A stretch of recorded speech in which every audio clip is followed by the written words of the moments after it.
Assalamualaikum warahmatullahi wabarakatuh. Selamat pagi semuanya. Perkenalkan, nama saya Tasya Nabila Nur Arif dari Universitas Negeri Surabaya. Dalam video ini, saya akan menyampaikan sedikit kesan dan tanggapan terhadap film Kartini. Sejak awal pemutaran film, sudah diperlihatkan adegan-adegan yang dipenuhi dengan sifat ketidaksetaraan. Kartini kecil dilarang tidur dengan ibu kandungnya sendiri, sebab adanya perbedaan status sosial, di mana ibunya harus mendiami kamar pembantu dan membiarkan Kartini memulai hidup baru sebagai Raden Ajeng. Meskipun hal tersebut bukanlah kehendaknya, Kartini dipaksa menerima nasib tersebut sebab adanya adat istiadat yang mengharuskan. Saya sendiri sangat tersentuh dengan dialog di mana Kartini kecil meminta ibunya untuk tidak memanggilnya dengan sebutan Tuan Putri. Dialog tersebut meninggalkan kesan yang mendalam bagi saya.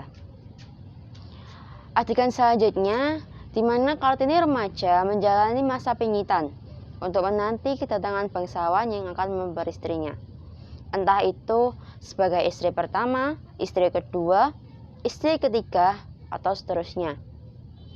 Di sini diperlihatkan seolah-olah perempuan tidak memiliki pilihan lain selain menikah di usia muda dan dipersunting bangsawan, meski bangsawan tersebut telah beristri.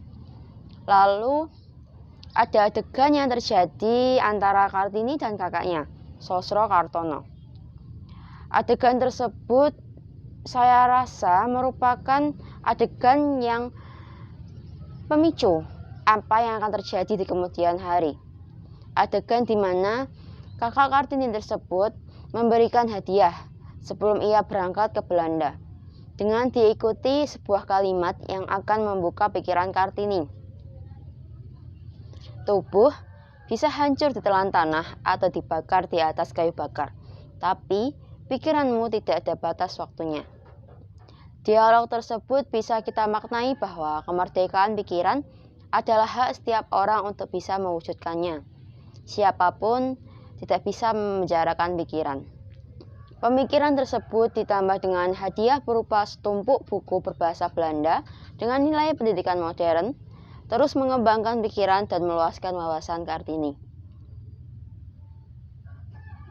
Diikuti dengan saran dari kakaknya pula untuk membagi ilmunya sebab perubahan tidak bisa berjalan sendirian. Maka berlanjutlah di mana Kartini mempengaruhi perempuan lain untuk dapat membaca. Hal ini ia mulai dengan adik-adik perempuannya yang bersamaan memulai masa pingitannya. Kita juga diperlihatkan adegan bagaimana Kartini dan adik-adiknya berdialog dengan penulis dari buku yang mereka baca.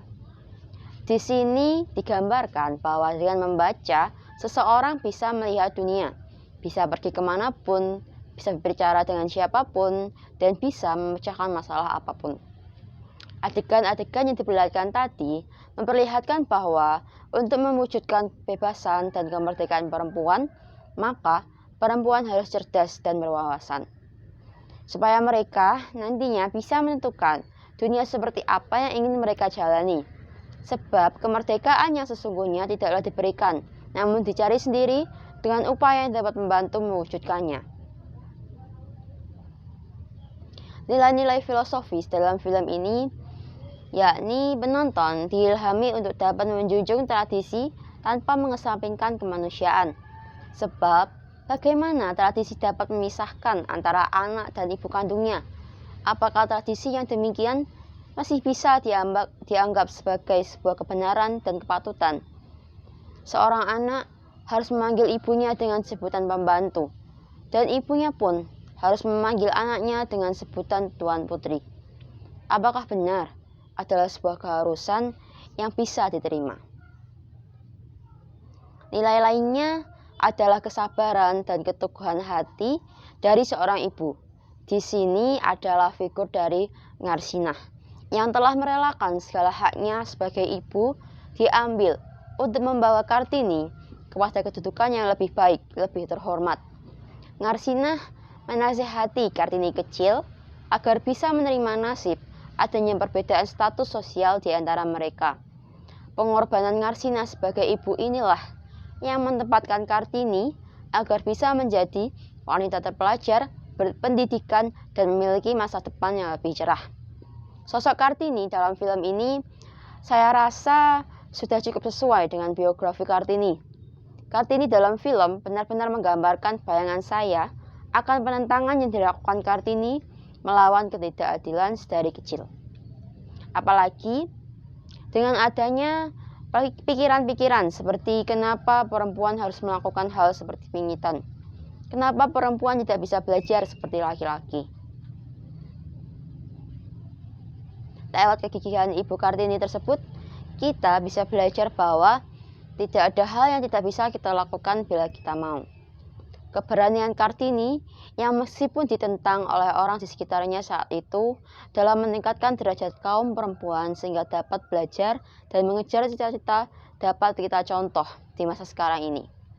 Dengan seperti bersikap berani dan tegas dalam menyuarakan pendapat. Mandiri bukan berarti kita tidak membutuhkan bantuan orang lain. Kartini sendiri dikenal sebagai perempuan mandiri, seperti yang sudah dicermin dalam film. Kartini selalu mencari cara agar pemikirannya tersampaikan kepada orang banyak. Meskipun sebagai makhluk sosial, kita tidak bisa lepas dari bantuan orang lain. Tetapi tidak ada salahnya bila kita mampu untuk mengerjakan berbagai hal sendirian. Kartini sebagai pejuang emansipasi wanita yang memperjuangkan hak-hak kaum perempuan pada zamannya ini dapat kita teladani di masa sekarang dengan memberikan banyak kesempatan dan memberdayakan perempuan untuk dapat menularkan pengetahuan dan keterampilan yang kita miliki kepada anak-anak dan orang di sekitar kita. Sehingga perubahan menuju kehidupan yang lebih baik akan terus terjadi dan mengalir.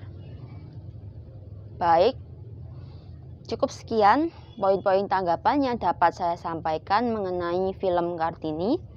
Jika ada salah kata, kurang lebihnya saya mohon maaf. Wassalamualaikum warahmatullahi wabarakatuh.